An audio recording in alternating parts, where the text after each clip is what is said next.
So we don't have to be anyone in particular. Don't have to be a worker or a parent or a sibling or even an order member.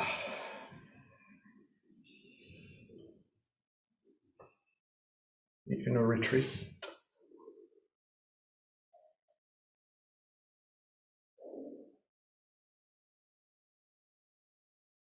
Just relaxed open space.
Noticing what happens with our energy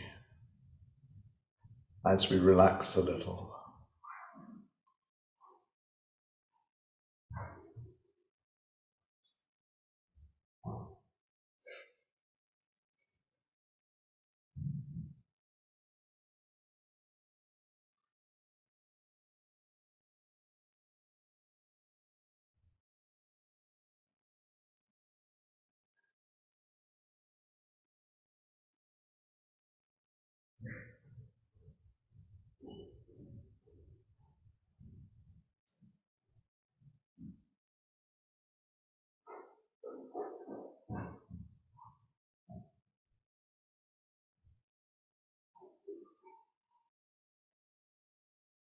Noticing whether we become more grounded or less grounded.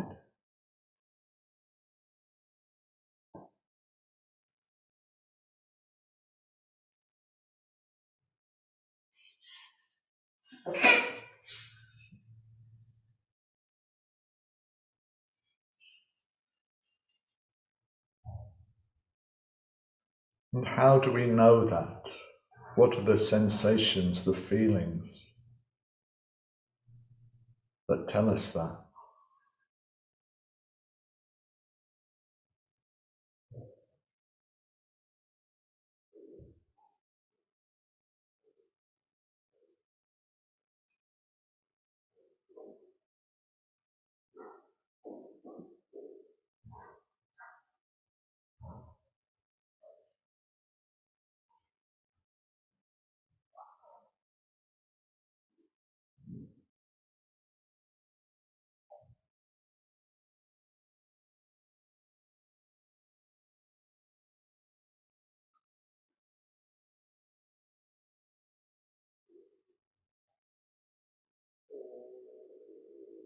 And let's see if we can deepen whatever feeling of groundedness there is by imagining taking our energy down into the earth.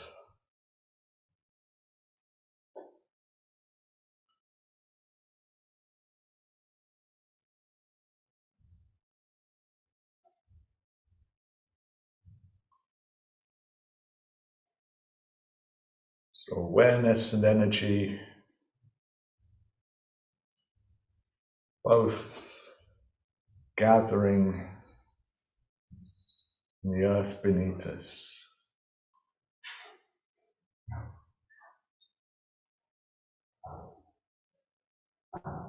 A sense of putting down roots.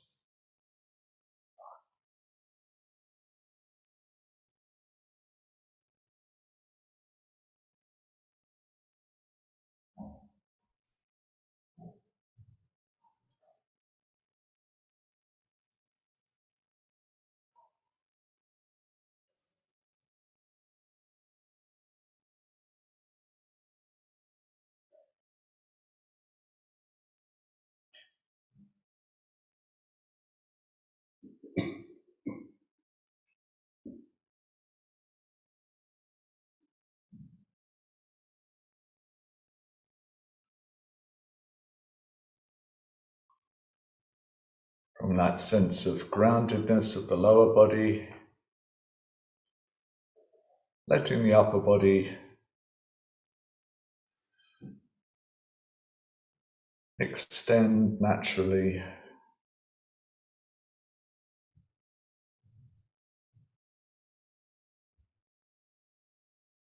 opening a little towards the sky.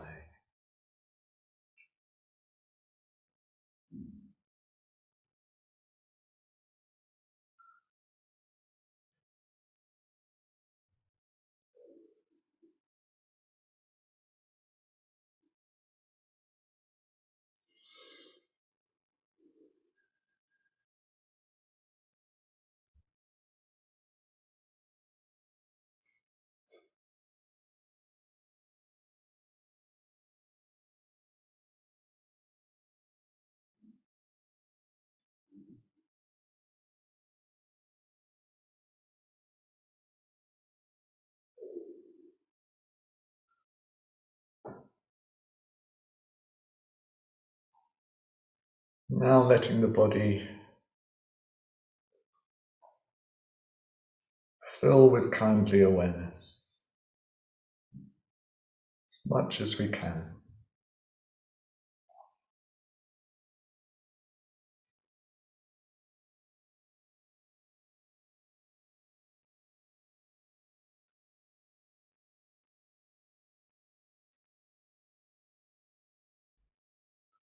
So that whatever feelings there are, whatever sensations there are all arising and passing away, transforming within this field of kindly awareness.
Now letting the whole of ourselves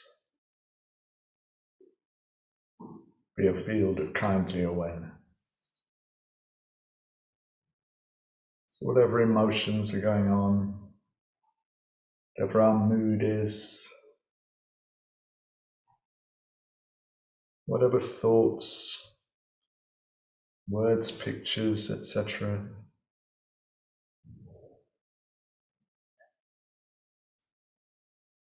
all our experience of ourselves,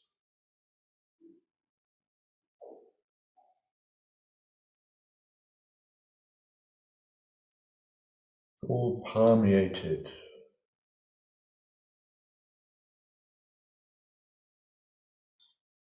with kindly awareness.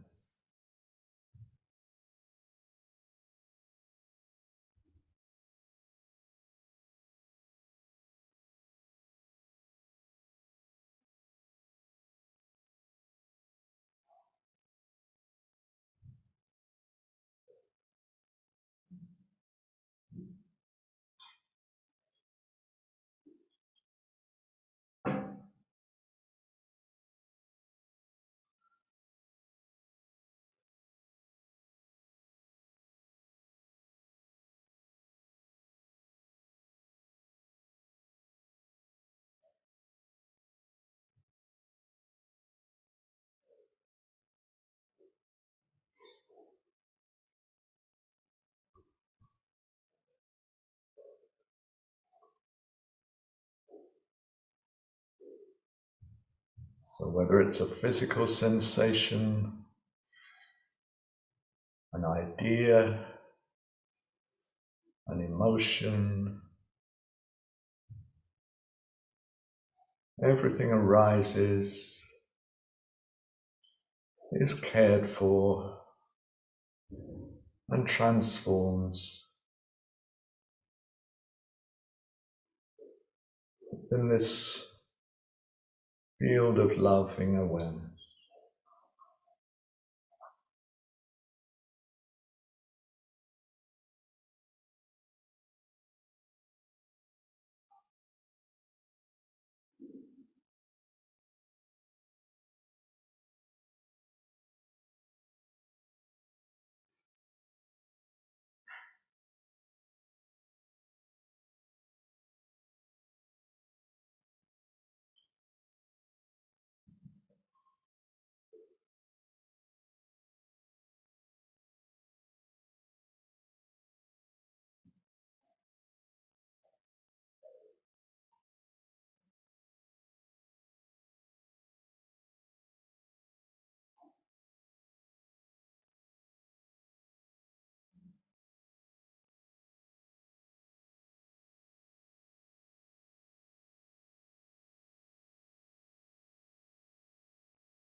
Now let's widen out some more.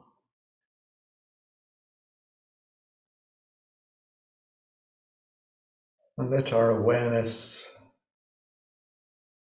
of what's around, our immediate environment, sounds,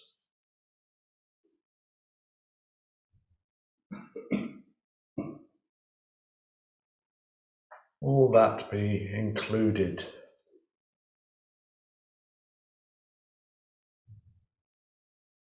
in this field of kindly awareness.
Now let's widen out a little more.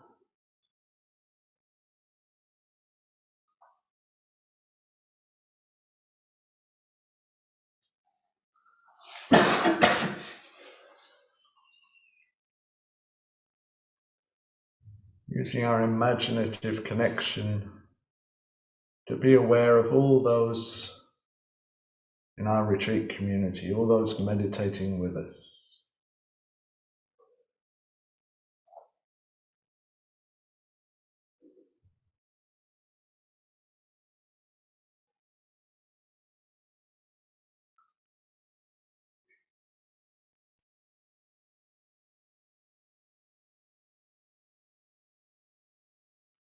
So it's like we're all now part of one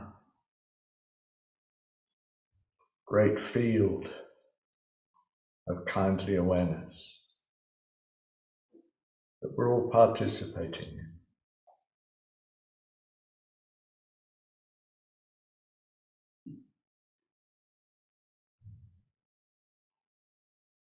That permeates all of us.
So whatever arises in any of us,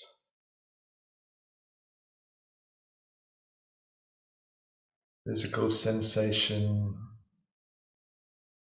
an emotion, a thought,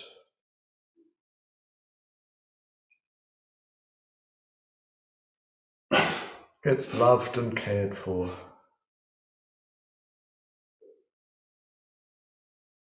As it transforms into the next experience.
Now just relaxing,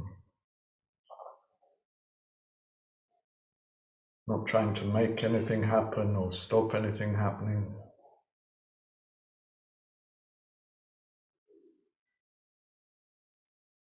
Just aware experience.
We finish by sharing the merits.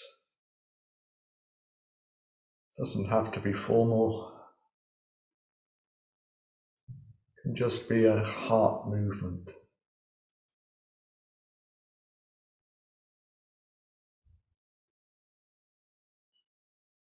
A heart wish.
So yesterday we met Milarepa and his two shepherd boys, and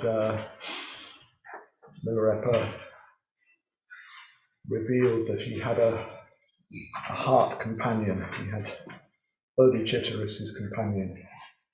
And in session 3 yesterday, we explored a little bit in meditation what that might feel like.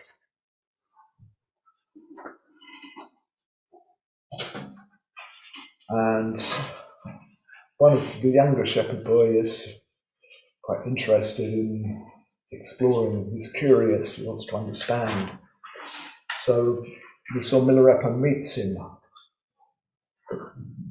at the point of his interest, at the point of his curiosity, and what he's got energy and enthusiasm for. So Milarepa sort of goes to him and finds the Dharma that will draw him in, that will engage him, will inspire him, which is about the mind and the body. And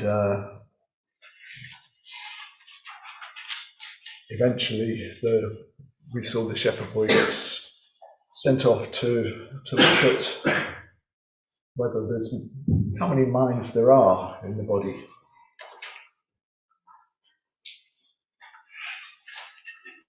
And we also saw that as well as reflection, we can explore and come to a knowing of things through direct experience. And that if we're practicing in that direct experience way, then we just pay attention to what is in immediate experience through the senses. So you may have travelled to Adhisthana from London, but in direct experience, London does not exist. Yeah.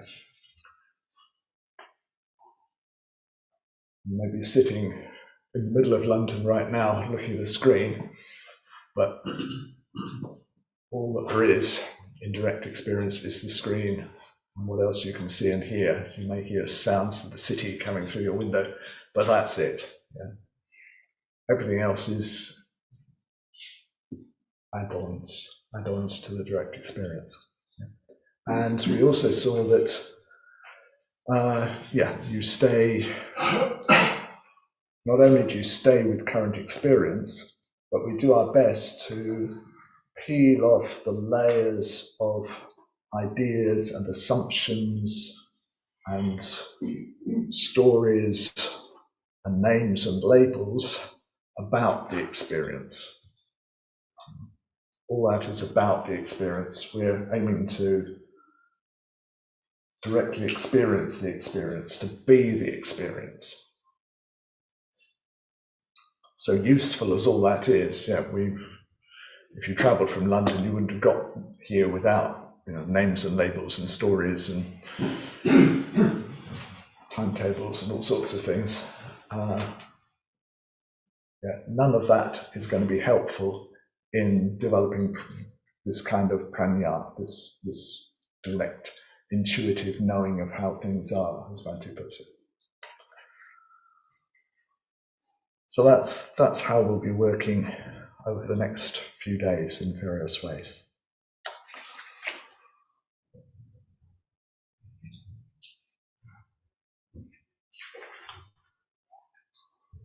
Yeah, and this sort of learning to look in this way is vital. It's really helpful.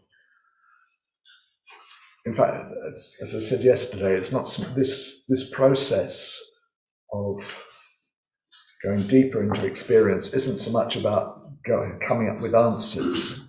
It's more about just getting closer and closer to the experience, to getting more and more into the flow of experience. Along the way, you'll have sort of seeings and knowings, and they may sort of get sort of concretized into ways you talk to yourself about them. But what's really important is that flow, being in that flow of experience more and more directly. And in a way, so yes, what's important is that we develop that capacity to be curious, and we know how to be with, or be in, or be direct experience, and to see through the stories and the ideas about. So actually, even talking in terms of knowing how to look, although that's right, it can have that sort of flavour. You can sometimes with this insight work, it feels like you are sort of almost like penetrating through something. There's that sort of movement of mind. Even kind of looking isn't quite right, because when you're looking, there's a something that you're looking at, and there's a you that's looking at it. Yeah. Whereas we're not aiming to bring the sort of subject and object together, because subject and object are already a set of ideas that we're putting onto experience. So you can't kind of bring one non-existent thing and merge it with another non-existent thing. You see what I mean? But we can relax that whole kind of framework that we're using to interpret life with. So we can relax subject and object, so that at a certain point there is an experience which we're not interpreting in terms of subject and object. And at that point, there is a direct knowing, there's a direct experience, there's a direct being, which isn't someone having an experience. It's not me knowing that, or knowing this. So, although I probably will talk about looking quite a bit, it's not, that's just an analogy, that's just a way of talking. Yeah, we don't want to sort of, as we're doing the process, the looking, to call it that, if you have a sense of a subject who's trying to see how things are, you don't want a very strong sense of me trying to see how things are. Yeah, because that will clog the whole thing up. Yeah, you're creating a conceptual framework by doing that. It needs to be quite light, ideally. Yeah, it's almost like there's a sort of quite subtle, how is this? How is this really? You know, what's the texture of this? What's the feeling of this? You just want, so the words, you just want gentle kind of pointers that sort of encourage you into the experience. Yeah.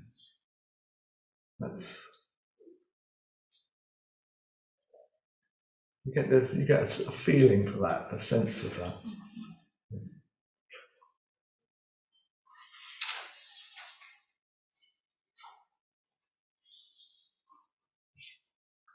Even if there's a really strong volition, I desperately want to know how things are so that I don't suffer and I can help other beings not to suffer. Yeah, you can sort of really feel that. But then in a way, you have to kind of, having felt that, having sort of set that intention, you have to kind of let go into something that's sort of subtler and more, what's this? I don't know, sensitive, nuanced. I don't know what it is. None of those words are very good, but you get the idea. Yeah, this is quite subtle work. Yeah, as we go more deeply into it.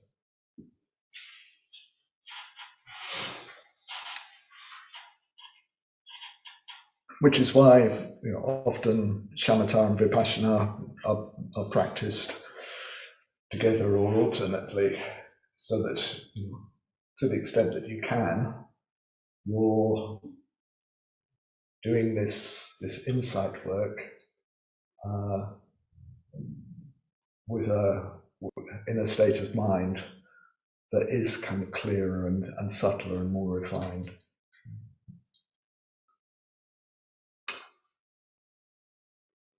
But you don't have to be in some deep dhyana you don't have to have any experience of deep dhyana in order to do this. You just need to be able to kind of give it enough attention and not be sort of pulled here and there. You need to be able to focus, but that will produce results. That will be enough to produce results. So if you're not if you think, I'm not a sort of dhyana bunny, I don't experience that sort of thing. It doesn't mean to say that you've got to go off and spend 2 decades, being able to get into first dhyana so that you can do this.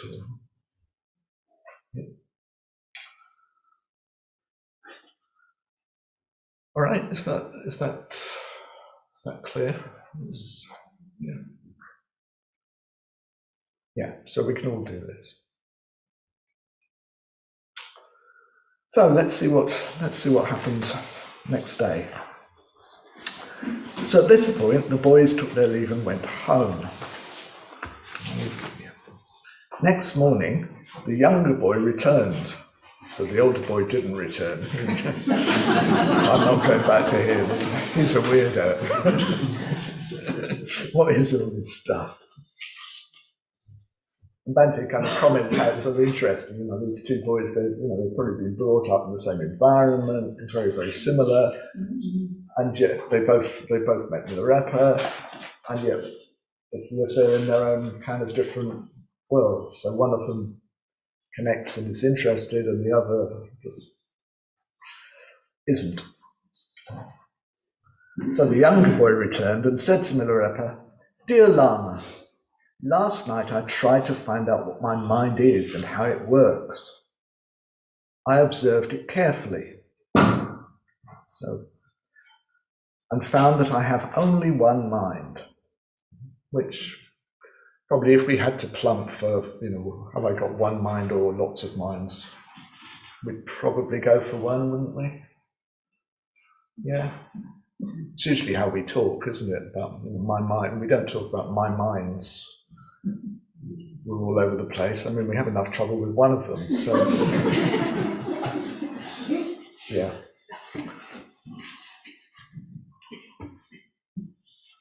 Although Buddhism does, again, we've been rereading the seminar. Bhante talks about how Buddhism does acknowledge that there are different arrangements possible, that you could have a number of bodies under the direction of one mind, and you could have a number of minds connected with one body. And it's very hard to know, but he quotes some sort of the arrangements of some sort of insects as it's seeming a bit like there's a sort of collective consciousness, or there's one mind that's sort of directing a number of bodies. And he also talks about how in the Tulku system in Tibet, so Jamyang Khyentse, Bhante's teacher, he was considered to be one of 5 different Tulkus, 5 Tulkus of the same teacher. So I have only one mind. Okay. Even though one wants to, one cannot kill this mind. You take out your sword and you're going to use it. However much one wishes to dismiss it, it will not go away. So we've seen, we at some point we won't be able to delay the question, what do you mean by mind, indefinitely.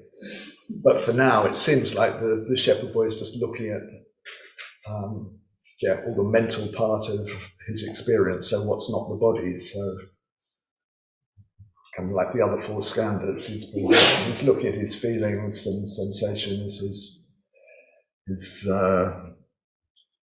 sanya faculty, his samskaras and his vijnana. So he's partly looking at things like thoughts and things like that, although some parts are maybe more about awareness, but we'll see. However much one wishes to dismiss it, it will not go away. So you have some thought and you just want it to go away, and can you make it go away? No, you can't. But whose mind is it anyway? But still it won't go. If one tries to catch it, it cannot be grasped. Nor can it be held by pressing it. If you want it to remain, it will not stay. If you release it, it will not go.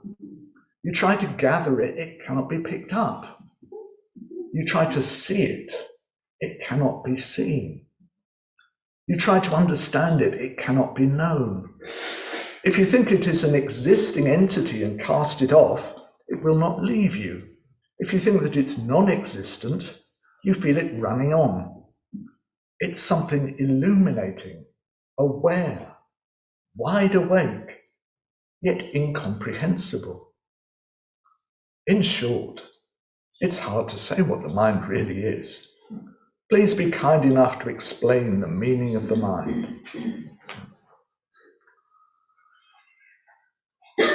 So, yeah, he's had quite a good look, hasn't he?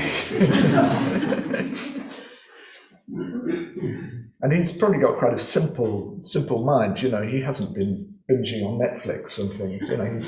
He's just been there with his sheep in the village, and so his mind's probably a lot simpler than Samaman's. So he's realised that it's elusive. There's nothing that you can pin down. It's sort of ungraspable, and that he doesn't have control over the contents. There's still definitely him and his mind. He's looking at his mind and understanding it, and he can't do this to it, and he can't stop it doing that. So he's still looking at him He's still got that framework in place.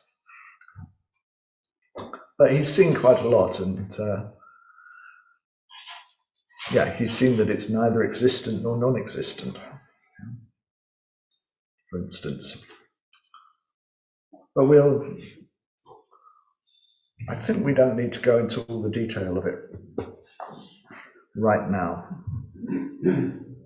We may come back to some of it, but some of it will come up more naturally as we go on. So, we'll check the other translation from that.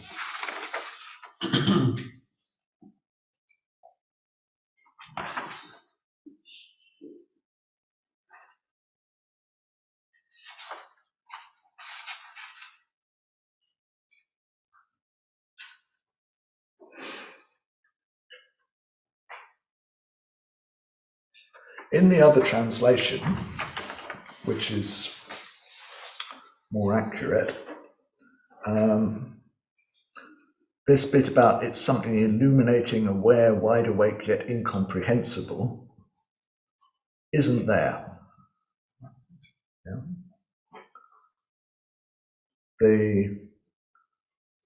It looks like Garma Si Chang sort of put in some really good sort of understandings of the nature of mind, which weren't there in the original Tibetan. The original Tibetan, more or less, more literally, goes, it flickers and flutters, bounces and bounds, flashes and disappears.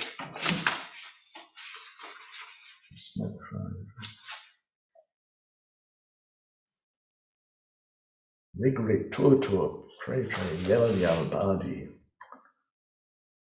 Yeah, so the Tibetan phrases, they're all about kind of rapid movement, like flickering or darting or hopping. So it's one of those bits where Chang maybe he spent 8 years in Tibet, Garma Si Chang, and we can be certainly people of my generation can be immensely grateful that he translated all these songs. But it is known that some bits of his translations aren't right, and that's one. It seems like he's just added in, maybe didn't quite get what the Tibetan was meant, so he's added in something which can't be wrong about the nature of mind, but isn't what the Tibetan says.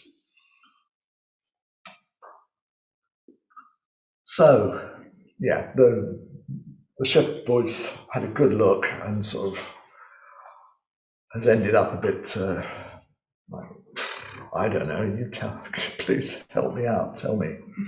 So in response, Milarepa sang, listen to me, dear shepherd, the protector of possibly sheep or possibly cows. By merely hearing about sugar's taste, sweetness cannot be experienced. Though one's mind may understand what sweetness is, it cannot experience directly. Only the tongue can know it. So we can argue about what actually knows sweetness, whether it's the tongue or the mind. Yeah. But if we take it that more just in the sense that you can have a mental imagining of what something is like, but that's not the same as actually having the direct experience. Yeah. We could all just imagine what muesli or porridge are like for a week, but that wouldn't be the same as actually having breakfast. In the same way, one cannot see in full the nature of mind, though he may have a glimpse of it, if it's been pointed out by others.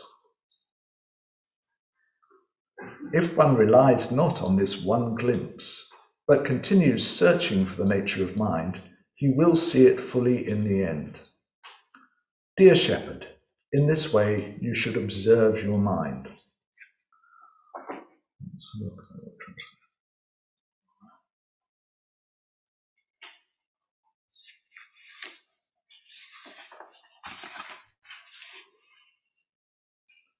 So the other translation goes, caretaking herder, now listen to me. The wonderful taste of candy so sweet. Christopher Stack's an American. By hearing its qualities, you won't experience it. Yeah, so it's not, makes it a bit clearer that it's not enough just to know about, to have an intellectual understanding of how mind is. You need to know for yourself. You can think all about it, but you won't have the taste. To experience the taste, you must use your tongue. Likewise, as to the essence of mind, another person can point it out, but at that point you won't be able to see it at all. Then, because of that previous occasion, if you look for mind, you'll see it for sure. Herder, you should work with your mind like this. So in the Mahamudra and Dzogchen traditions, there are these what are called pointing out instructions, or pointing outs, where a teacher will give you a direct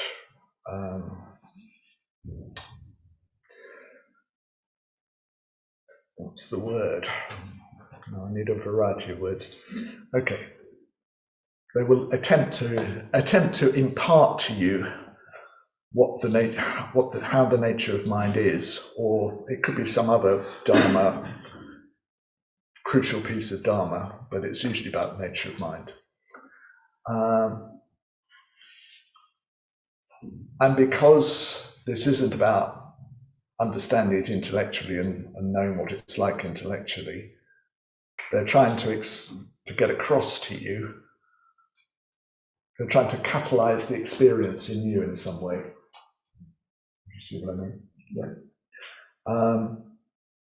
And this can be done in different ways. Here, it's probably talking about, one of the ways in which it's done is symbolically. So to show you something about nature of mind, the teacher might take a jewel and sort of show it to you, for instance. And at the time you think, well, what's that about? It's a jewel. Well, the mind's like a jewel. But then later, as you really take that in, and as you look at mind, that symbol starts to kind of work, and at a later point you might go, it might actually catalyze a knowing in you. So it's also possible that something's pointed out, and you have an experience there and then. So there are different levels of pointing out. They can be done supposedly sort of telepathically. They can be done using symbols, or they can be done using words.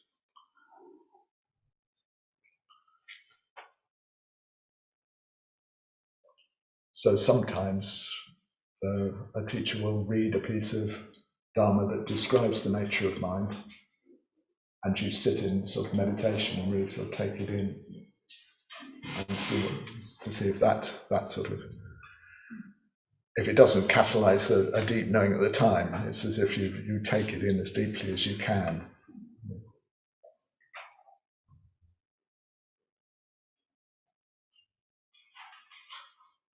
I once sat with a Tibetan teacher who was reading a passage about the nature of mind, and we were told to just sit and meditate. The problem was that he was reading it in Tibetan, of which I had about sort of 50 words. But then, about halfway through, I had this very, very strong sort of visionary image thing of the sun veiled by clouds. And I just, at that point, I just had, my mind just sort of had time to go, that's a really cliched image. When the clouds cleared and I was just filled with bliss. So, in a way, what's important isn't whether somebody holds up a jewel to you, or they read you out something about the nature of mind, or they give a little talk. What's important is that they're in contact with it. They need to be speaking or demonstrating out of that state, and you need to be as open and receptive as you can. And actually, that's true for any Dharma on any level. Yes, it's like even if we're sitting teaching a beginner's class, if we're talking about the three jewels, it will either just be a nice talk which people sort of get some good ideas out of, or if we're really in touch with our going for refuge to the three jewels, and we've managed to create a situation where there's openness and communication and people feel at ease and they're interested and engaged, then that sort of feeling for the three jewels, that's really kind of central to you, that's really kind of somewhere near the core of your being, something of that will speak to them, and it will go in, and it will help to awaken something in them.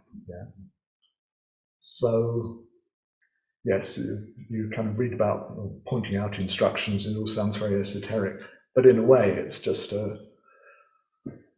another level of what happens with the Dharma all the time. So, it's always good that whatever we're teaching, whatever we're doing, that we're as in touch, because we can relay the Dharma as there's a difference between one, just relaying information, secondly, passing on bits of Dharma that we haven't really experienced, don't really know about, but with a real sense of being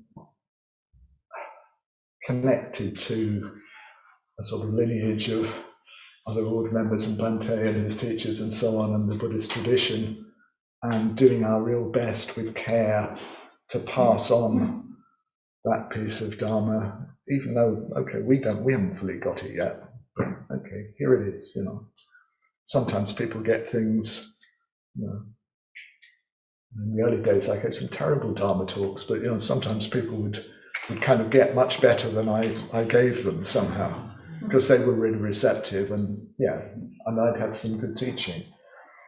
And then there's the level where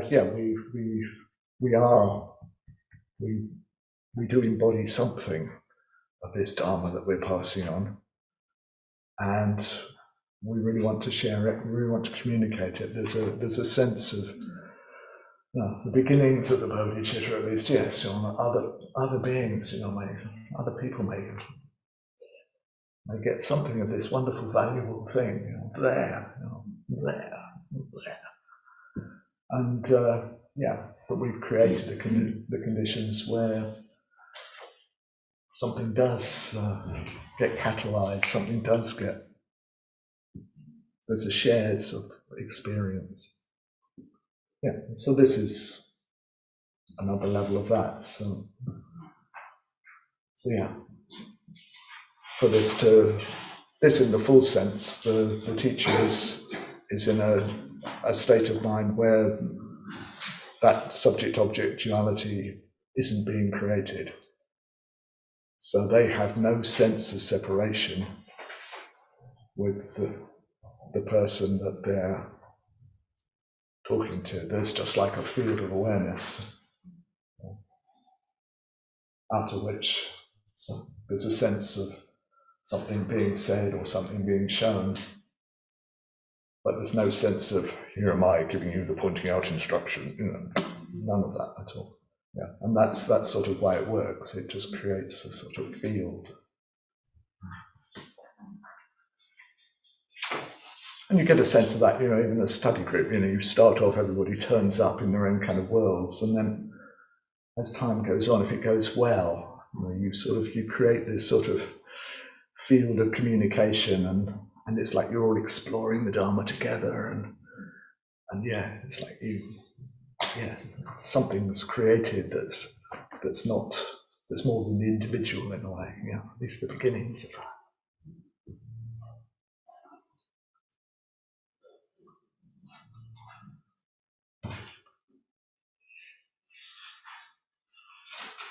Okay, that's enough for now. Let's give ourselves until, we'll go again, till 5 to 12, or 5 to whatever hour it is, wherever you are. See you then.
Before the break, the shepherd boy had come back to see Milarepa, and he'd had some good sayings about the nature of mind, although perhaps not quite as good as Garma Channel puts into his mouth. But it had also been quite a confusing and difficult experience looking at his mind. So he'd really asked Milarepa, please can you help me to understand what mind's really like? And Milarepa had said, well, just intellectual knowing is not going to help. You really need the experience, which is what the point, being given a pointing out instruction aims to do. And I was talking about how the pointing out instruction is just a particular case of how Dharma is received generally. Yes, it's quite a deep practice to call it that. So you could have a sort of meditative pointing out where the teacher and the student meditate together, and something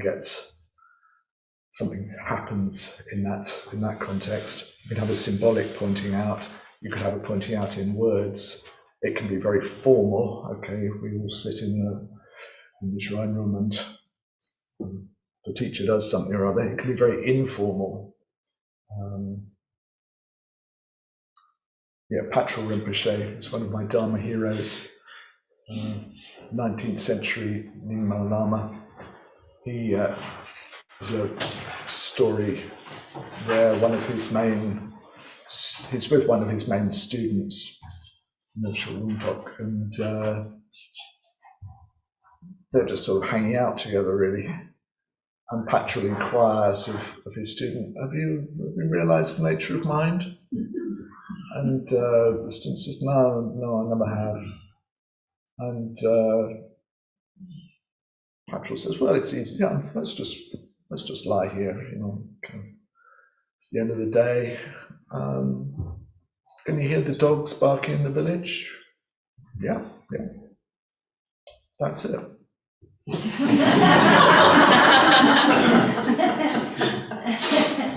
And he gets it. So it doesn't have to be, here's the pointing out. No. It just has to be. You just need the conditions in place.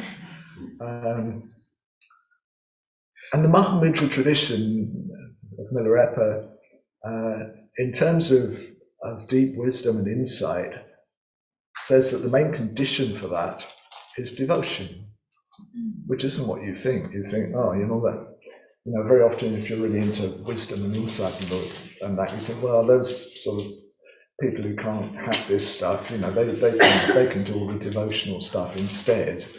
That's. But actually, devotion is said to be the best kind of condition for enabling these deep insights to happen.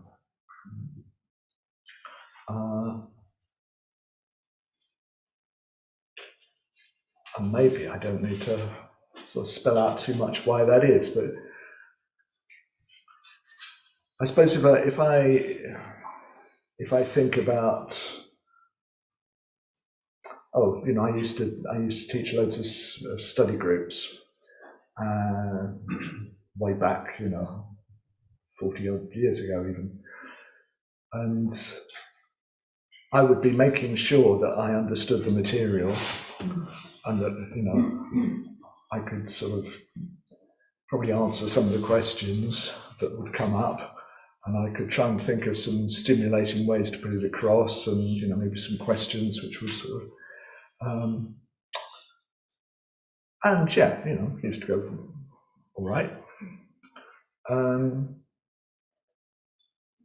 These days, if I was going to lead study on Shepherd's Search for Mind, most of my preparation would be doing my best to just open to Milarepa and that whole tradition, and then down to Bante's teachers and Bante, and so it's like just getting out of the way and being really receptive to that. And then, so that would be, 40% of the preparation. Another 40% would be making wishes that whatever I said would be really helpful for people, and being aware of, who was going to be there in the study group this evening, and kind of imagining the place where we're going to meet, and just feeling that place sort of permeated with metta, and so that I was receptive to the tradition, really receptive and open to the people who were coming along as best I could manage. And the other, my left 20%, that's a bit high, but let's say it's 20%, would be, kind of going through the text and just thinking, oh, what's that about? And, looking up something that I didn't remember or whatever. But most of it would be that. And you can say, well, that's all right, because you've had 40 years to study the Dharma, so you've got all that stuff in your back pocket somewhere, although I've forgotten most of it now. But actually, I think even back then, if I'd done it more like that, it would have been much better. First off, it completely takes away any anxiety on my part about, am I going to do this well? It's like, I'm not doing it really. It's like I'm just open to having, not me, but the wind that blows through me. I think it's D.H. Lawrence poem somewhere, isn't it? Yeah, it's something with that. And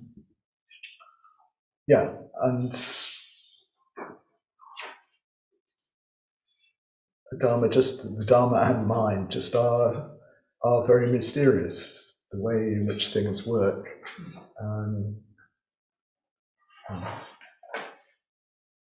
I think, in the tradition, it was said, well, if you don't understand, something that Milarepa sings, well, pray to Milarepa to understand it. Mm-hmm.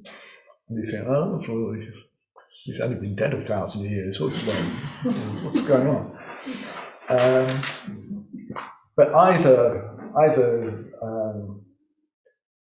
some things are beyond time and space, in which case that is possible, or in doing that, actually you're contacting your own deep intuition, your own deep knowing, using Milarepa, as it were, as a portal, a gateway for doing that. I don't think either of those explanations are very good, but something does work, something can work. Yeah.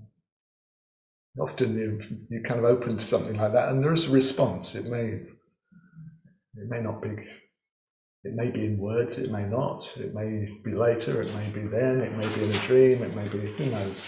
But yeah, mind is deep and mysterious. So yeah, if we're really set up the condition for a Dharma transmission, whether it's about the nature of mind or whether it's just for beginners getting a feeling for what this Buddhism might be about. Either way, yeah, it works best if we're open to what we've received and to a sense of lineage, whatever that means to us, or at least open to something more, open to our Yidam, open to the Buddha, so that we're not just doing it out of the resources of what we think of as everyday me. So that we're what we call getting out of the way. Yeah. And then we're also kind of creating a receptive atmosphere in relation to the person or the people that we're teaching. And the best way that we can help set up the conditions for them to be receptive is for us to be really receptive to them and really open to them and interested in them and caring about them. If we do that and we're aware of each person, to the degree that we can, as a separate individual, then that people respond to that. They respond to being seen. They respond to being somehow kind of taken into account and sort of some sense of being met. So when we do that, and what we're meeting them with is some Dharma, then they tend to open.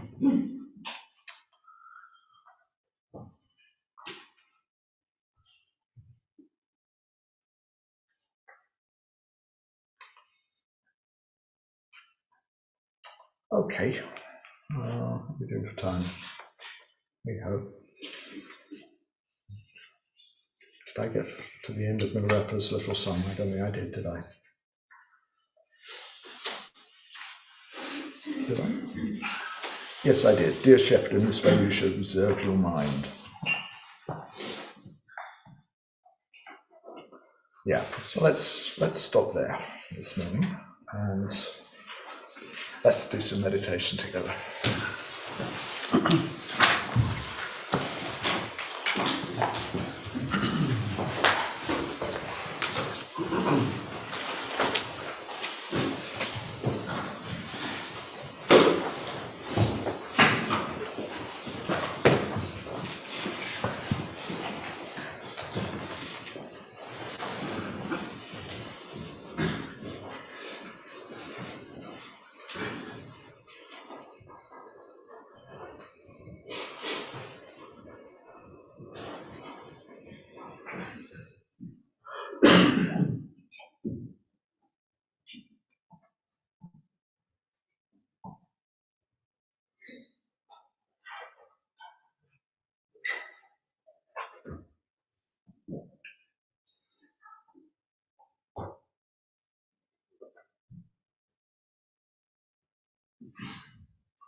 So, as usual, just an open space to start with.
Now, focusing a little on being grounded.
Letting the upper body be open.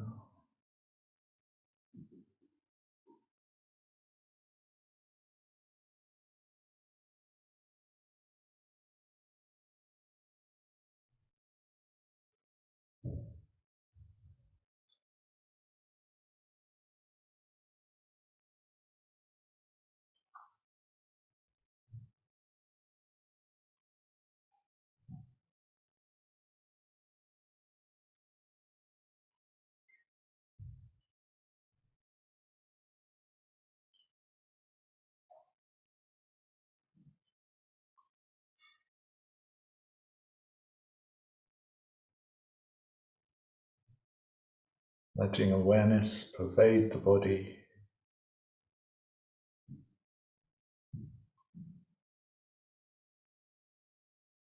Letting that awareness be kind, loving, caring, as best we can.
Now opening our awareness to include everything we can hear.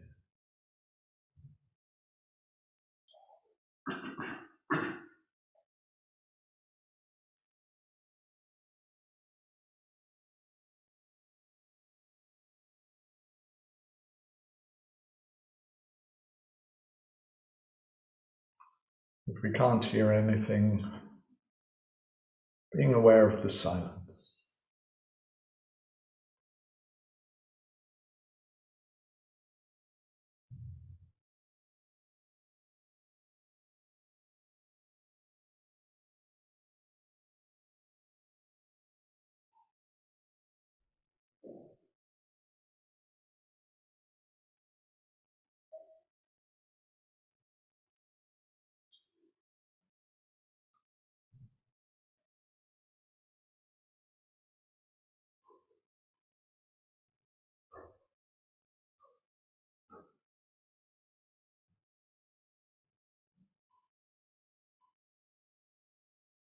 Let's see,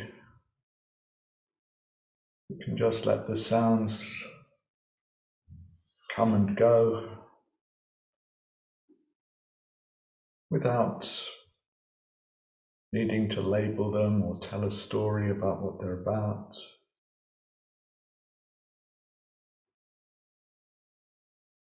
Without being for or against them.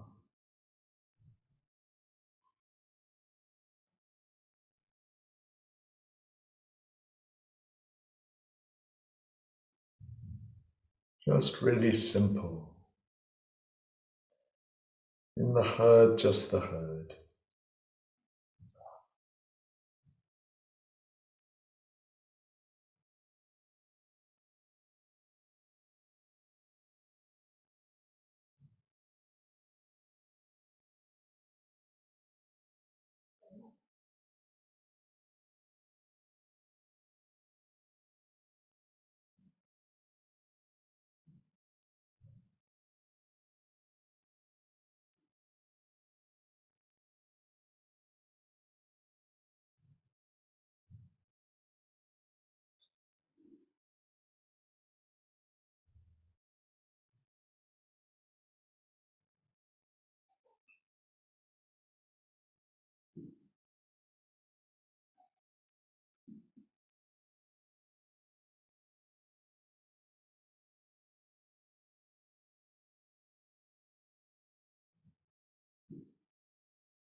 And the same with the sensations and feelings in the body.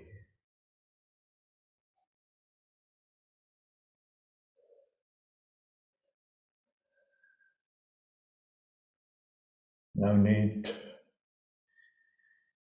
locate them on our mental map of the body.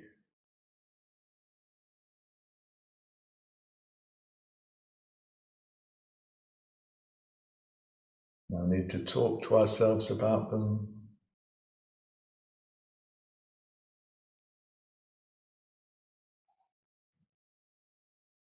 No need to be for or against them.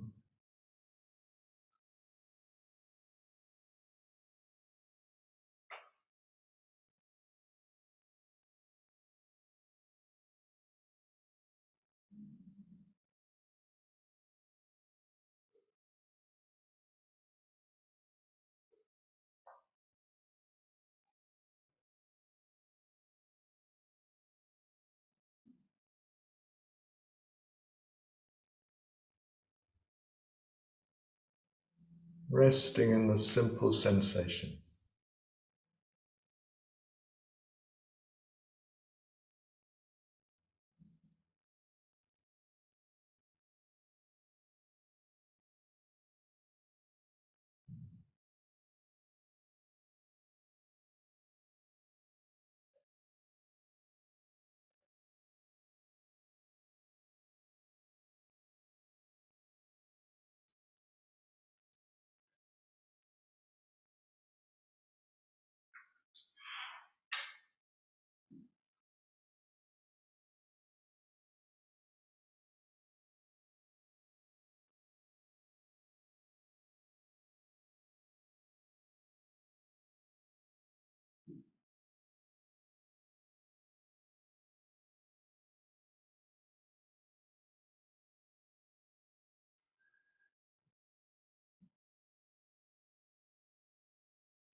No need to search for sounds to hear or sensations to feel. So if we let the sounds come to us.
Noticing how things happen by themselves.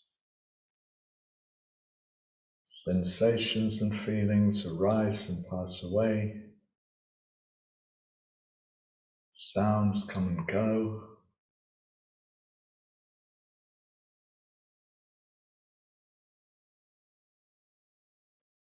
And there's awareness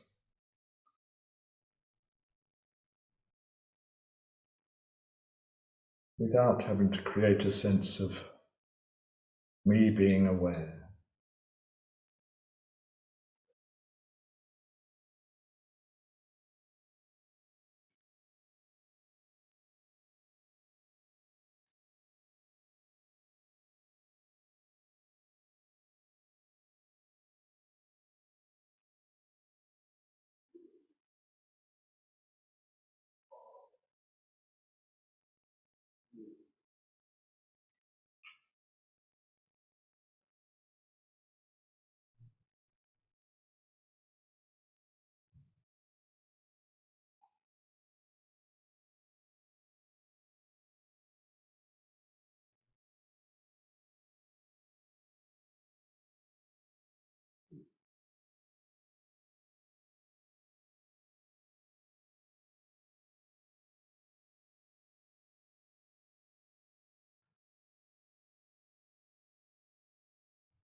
As we come to the end of the meditation,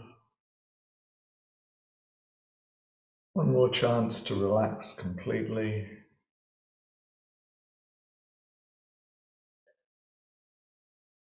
Not asking mind to do anything at all.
And sharing the benefits with all life.